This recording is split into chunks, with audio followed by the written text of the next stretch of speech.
Assalamualaikum warahmatullahi wabarakatuh. Selamat pagi anak-anak. Bagaimana kabar kalian hari ini? Semoga dalam keadaan sehat ya.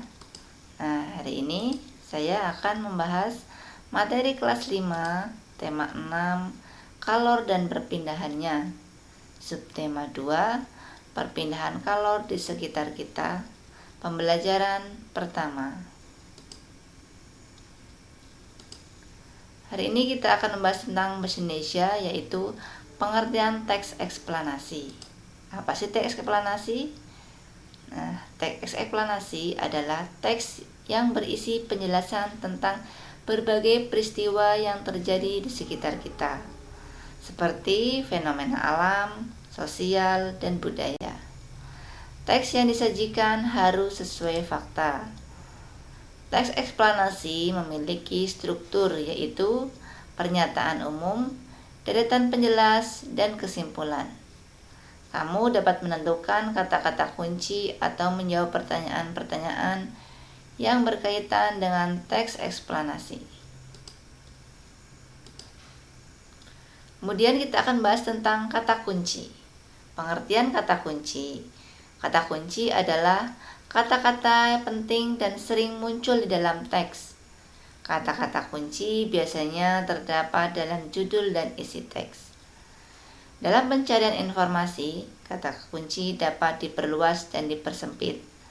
Tujuannya agar informasi yang diperoleh tepat sasaran.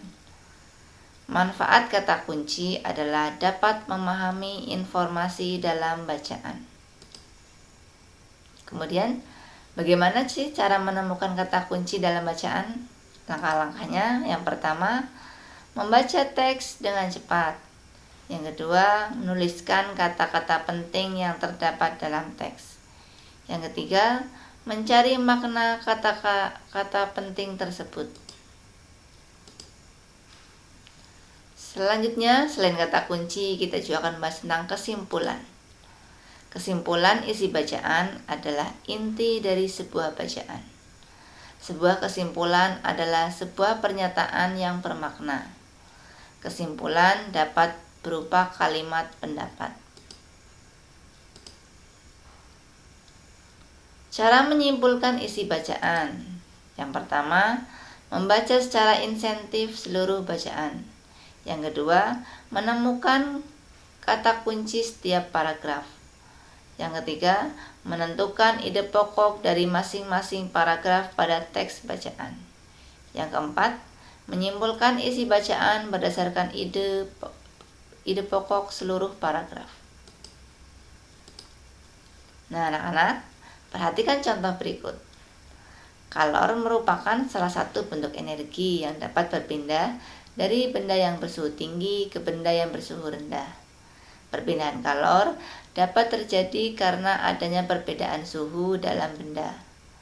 Kalor dapat menaikkan dan menurunkan suhu.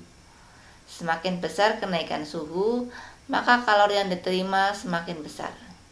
Sebaliknya, jika semakin kecil suhu, maka kalor yang diterima akan semakin kecil atau sedikit. Dari teks tadi, kata yang sering diulang-ulang adalah kalor dan suhu. Maka, kata kunci dari teks tersebut adalah suhu dan kalor. Kemudian, kesimpulan dari teks tersebut adalah kalor terjadi karena adanya perbedaan suhu. Nah, selain membahas tentang bahasa Indonesia, teks eksplanasi, kata kunci, dan kesimpulan, hari ini kita juga akan melihat tentang materi IPA, yaitu perpindahan kalor. Perpindahan kalor ada 3 macam. Yang pertama, konduksi. Yang kedua, konveksi. Yang ketiga, radiasi. Pada pertemuan ini, kita akan membahas tentang perpindahan kalor secara konduksi. Perpindahan kalor secara konduksi disebut juga perpindahan kalor secara hantaran, yaitu perpindahan kalor tanpa memindahkan zat perantaranya. Pada peristiwa perpindahan kalor secara konduksi, yang berpindah hanya energi kalornya saja. Umumnya, perpindahan kalor secara konduksi terjadi pada zat padat. Kemudian, contoh peristiwa konduksi dalam sehari-hari. Yang pertama, mencelupkan sendok ke dalam air panas.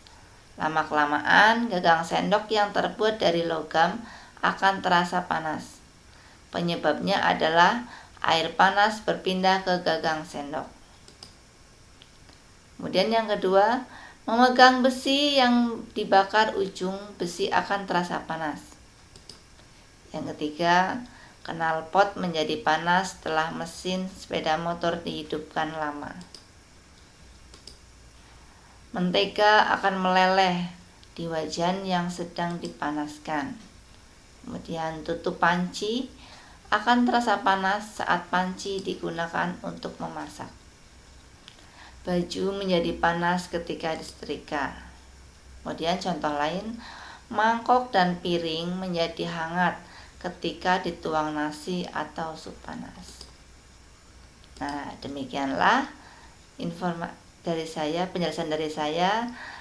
Sekian dan terima kasih, semoga bermanfaat. Assalamualaikum warahmatullahi wabarakatuh.